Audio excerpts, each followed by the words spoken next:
不知道各位清不清楚最容易自杀的忧郁症的族群是什么呢？就是精神科医师跟諮商师。这也是非常有趣的这个在医疗人员里面的那个精神病或者是忧郁症而导致自杀的呢，精神科医师跟諮商师的比例是所有医师中最高的。不是说你会諮商，你懂得治疗心理的疾病，你就能够免疫的，不是这样。嗨，各位朋友大家好，我是喜乐，很高兴又跟各位见面咯。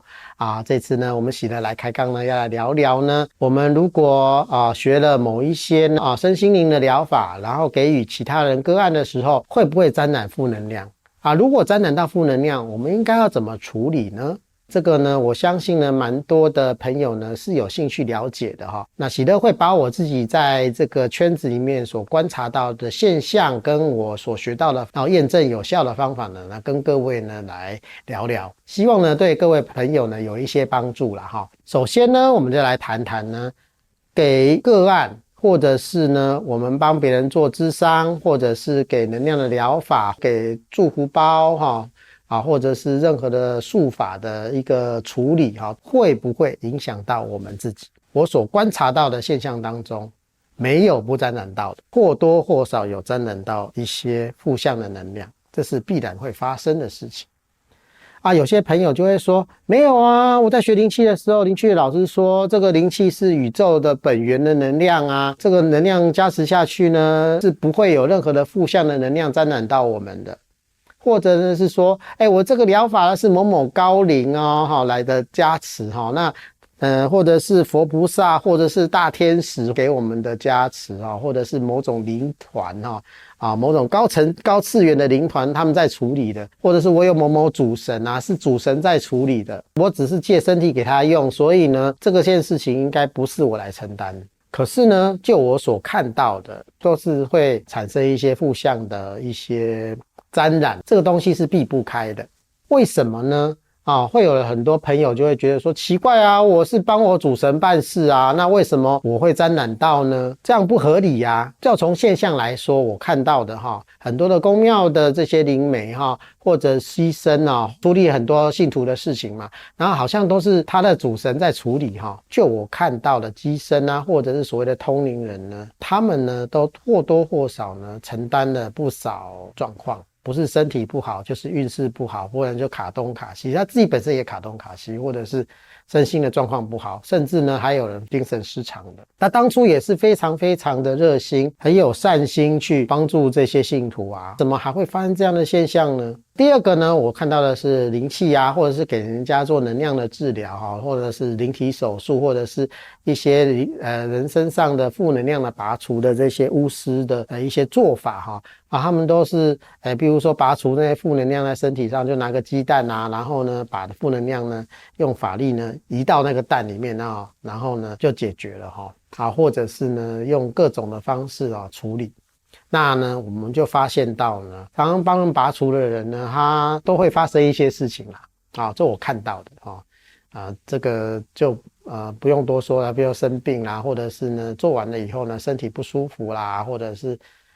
有几天的消沉的状态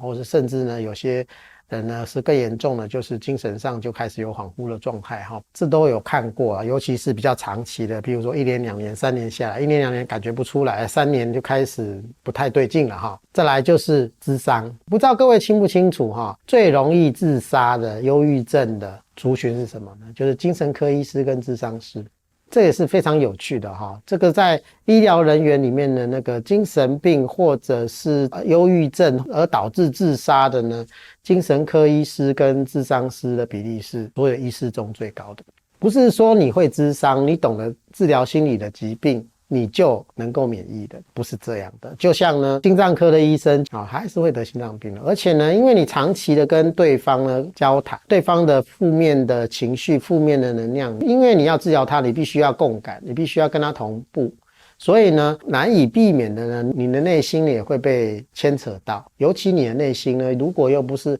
很圆满的、完整无缺的、没有任何的瑕疵的，你是有自己的创伤、自己的阴影或者自己的内心的缺陷的时候，这个东西呢也不可避免的就会牵动你内在的某些部分。那长期的牵引之下，也必然呢会让你呢掉入比较严重的低潮或者是一些事情。所以呢，其实关于这个心理咨商或者是精神科医师呢，其实呢反而要更需要呢去处理这部分的心理上的一个情绪上的一个低潮，做一些净化的动作这个是我非常建议的。不论呢你这个能量的来源呢是宇宙意识，或者是高灵，或者是佛菩萨，或者是大天使，或者甚至耶稣基督上帝，好啦，不管他是谁来的个案呢，他像是一个脏的衣服，因为呢他就是有问题嘛，所以他来找你，说他身上呢有一些负向的能量存在的。那你是治疗者，然后呢如果呢你的是灵性的疗法，所以呢可能会有一些高灵或者是更高层次的能量的介入，他们的关系是什么呢？就好像呢你就是呢洗衣服的手，那个个案就像上面沾了脏东西的衣服我们的这个高灵或者是高层次的能量呢就好像呢那个干净的河水，那我们把这个手就把这个衣服码起来，到干净的河水洗干净了之后呢，我想请问你的手会不会沾到脏东西？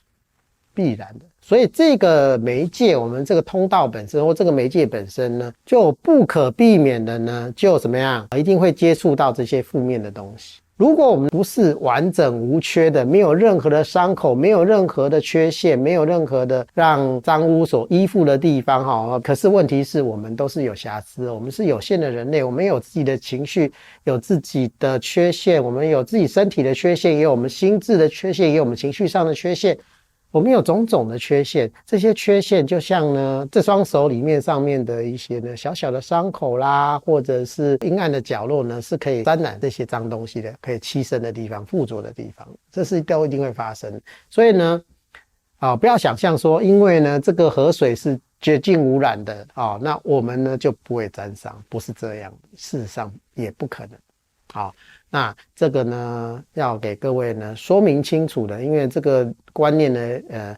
我觉得要好好的跟各位好好的来谈因为我看太多了，他们都觉得因为我有主神，我有神可以靠，我有谁谁谁可以靠我有多伟大的高灵可以靠，然后他们就可以肆无忌惮的给予很多的能量的个案结果呢最后呢搞到自己出问题的也蛮多的这不做也是一个选择，但是呢如果你要做的话，我们要知道我们一定会多多少少沾到一些东西，所以呢重点是我们给个案以后我们要做净化，就像呢医生呢做完手术了手沾满了血，对不对要洗手，我们要把手彻底的洗干净。这同样的道理，我们也要在自己的能量层面上或者心智的层面上呢做一些净化的动作做一些净化的功课，来让我们的身心保持一个平衡的洁净的状态。这样子有两个很好的效果，第一个保护了自己，第二个也保护下一个个案，他不会把上一个个案的遗留的能量呢给带给下一个也就像呢我们呢医生呢看完一个病人以后，我们呢可能呢手要做个消毒洗手，然后再去接触下一个患者，这样就不会把上一个患者的细菌带到下一个患者身上这个呢也是一样的道理不要想得很复杂或者很神秘啦，它其实是一个很朴素的道理，所以呢它能够保护我们自己同时也可以保护呢下一个个案这个是一个好的事情。那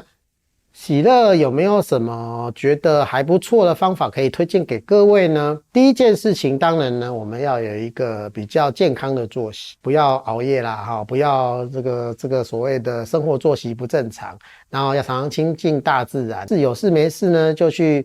赤脚踩大地然后呢让我们的这个身心的负能量能够被大地所吸纳然后呢亲近大自然，让大自然的芬多精或者整体的能量来净化我们或者是说晒太阳，这都是很好的一个净化的方式那我们有没有比较好的小仪式或者是小方法呢能够来帮助我们处理呢？因为呢喜乐呢接受的是佛教系统比较多，所以呢我可能呢会比较推荐呢佛教的方法来处理第一个呢我想要推荐的就是百字明那百字明咒呢是一个净化我们身心一个非常非常强大的咒语，但是呢很可惜的是它是一个密宗的咒语，所以它需要密宗的上师来传授会比较恰当。那这个咒语呢，非常非常的厉害哈，就是作为我们身心的净化，它是一个很强大的咒语。第二个呢，我就要推荐呢，比较容易入门的东西了，入门的方法了哈。第二个呢，我会推荐呢是心经。我相信呢，心经呢，应该呢，在我们台湾的社会或者是华人社会呢，它是赫赫有名的。在密宗里面哈，我们如果碰到状况、碰到障碍，或者碰到一些困难，在藏密里面有3个很重要的方法，都是可以来除障的。那除障就是一种净化跟消除负能量的意思。那有3个方法那第一个方法呢就是心经除障法第二个呢是大白伞盖佛母法大白伞盖佛母咒第3个呢是四面空行母的除障法。这3个呢在密宗里面呢，在除障里面通常用这3个呢是非常非常有效果的。可是呢后2者呢都是密法那密法的话呢，最好的就是要找到密宗的上师给你传授，学习上面的咒语做处理。可是心经呢没有心经呢只要是一般人都是可以用的如果呢背不起来也没关系，心经很多人都印成一小个小卡心经小卡，你就拿那个心经小卡好好的念3遍，它就可以很快速的呢把你的身心归零，然后呢清除掉你身心里面的这个负面的能量是3到7遍之后呢，我们就可以得到一个净化的力量。尤其呢非常适合在什么呢？上一个个案跟下一个个案，比如说你上一节个案跟下一节个案，今天有2个个案，那中间的这个时间呢，你可以用这个方法呢来除去你的这个负面的能量，而且效果是相当的好因为心经除障是非常非常确认的一个很好的方法那我们如果个人有那个运途不顺无论是事业上的不顺或者是家庭的不顺等所有的不顺呢，都非常的适合用心经来处理。这样如果是要做比较大型的不顺的处理的话，就很简单，每天念7遍，念21天。这样子的话呢，通常呢都可以给你一个很大的支持，让你呢能够穿越这些障碍，内心不管是内心的障碍或者是外在的障碍都可以。一边念一边的思维，一边的感受这个般若波罗蜜多的这个法本身的本质，会很有帮助。这样念过之后呢我相信呢对很多的朋友呢会很有帮助，尤其呢有在帮别人做所谓的灵性疗愈啦，或者是其实甚至占卜啦，或者咨商我觉得都蛮好用的。它有一个很强大的力量，可以帮助我们归零，回到内心的原点，对我们的身心都有很大的帮助。好，那今天我们就先讲到这边如果各位朋友呢觉得这东西还不错的话呢，欢迎按赞、订阅跟分享如果各位想要得到新的影片通知，请按小铃铛。谢谢各位的观赏，谢谢。